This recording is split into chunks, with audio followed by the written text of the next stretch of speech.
وہ دونوں اندر آ گئی۔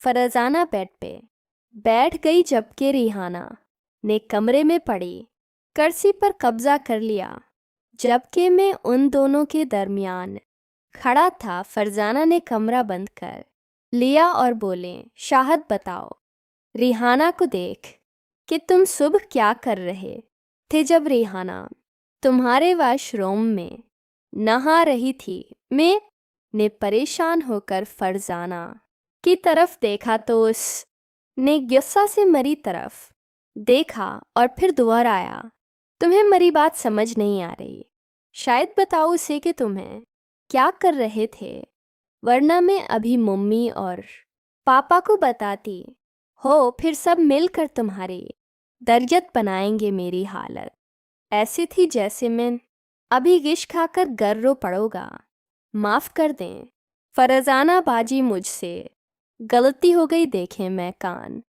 پکڑتا ہوں مگر آپ کسی کو مت بتائیے گا یہ بات، ایسے تمہیں معافی نہیں ملے گی۔ شاہد جو کہا جا رہا ہے وہ کرو، زیادہ بہتر ہوگا۔ بتاؤ تم کیا کر رہے تھے صبح؟ دیکھیں فرزانہ باجی، میں آپ کے پاؤں پکڑتا ہوں، ایسے نہ کریں، میں آئندہ کبھی ایسا نہیں کروں گا۔ فرزانہ نے ریحانہ کی طرف دیکھتے ہوئے کہا، لگتا ہے ہمیں چلنا چاہیے، اب یہ بات ممی کو بتا ہی دیں تو اچھا ہے۔ یہ کہہ کر وہ بیٹھ سے اٹھیں تو میں نے جلدی سے کہا، نہیں پلیز میں بتاتا ہوں۔ میں نے ہمت کی اور کہا، میں صبح ریحانہ باجی کو نہاتے ہوئے دیکھ رہا تھا۔ تو کیا دیکھا پھر میرے ٹھرکی بھائی نے؟ چلو بتاؤ۔ یہ فرمائش پچھلی سے زیادہ خطرناک تھی، مجھے سمجھ نہیں آ رہا تھا کہ میں کہاں جا کے چھپ جاؤں۔ میں نے پھر کوشش کی کہ فرزانہ باجی اپنے ارادے سے باز آ جائیں، مگر وہ اپنی کمینگی آج پوری طرح دکھانے پر آمادہ تھیں، اور میں اس شہوت زادی کے زیر تاب ہی رہا۔ میں نے کچھ بھی بتانے سے انکار کر دیا تو فرزانہ باجی نے کہا، ٹھیک ہے، ایک چونکہ تم نے ریحانہ کو ننگا دیکھا ہے، اس لیے پیکانہ بھی تمہیں ننگا دیکھنے کی۔ میں نے ریحانہ کی طرف دیکھا تو اس نے شرم سے اپنی آنکھیں نیچی کر لیں، کمینی جیسے اس کھیل میں شامل تھی۔ ان کی یہ فرمائش مجھ پر بجلی بن کر گری۔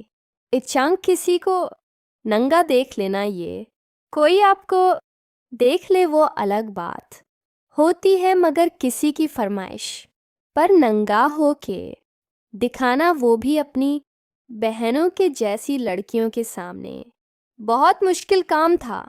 میں ابھی سوچ میں ہی پڑا تھا کہ فرزانہ باجی کی چنگھاڑتی ہوئی آواز مرے کانوں کو سنائی دی، تم اگر کوئی بات ماننے پر راضی نہیں تو تمہارا انجام بالکل اچھا نہیں ہوگا۔ دیکھو ریحانہ اس بہن چود کو اب کتنا غیرت مند بن رہا ہے، جب صبح تمہیں نہاتے ہوئے دیکھ رہا تو اس وقت اس کی غیرت گھاس کھانے گئی ہوئی تھی۔ مجھے اپنے کانوں پر یقین نہیں آیا۔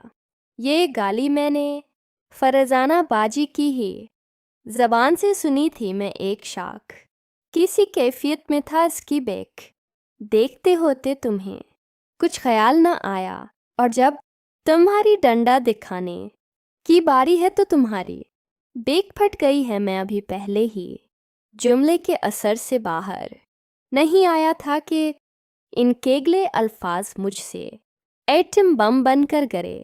مجھے یہ سب کچھ ہضم نہیں ہو رہا تھا۔ فرزانہ کا یہ روپ مجھ سے آج تک پوشیدہ تھا۔ مجھے علم نہیں تھا کہ فرزانہ کی زبان سے ایسے الفاظ بھی نکل سکتے ہیں۔ در حقیقت میرے ڈنڈے میں ہلکی سی جنبش پیدا ہوئی۔ ان کے منع سے ایسے الفاظ سن کے عجیب سا مزہ آیا۔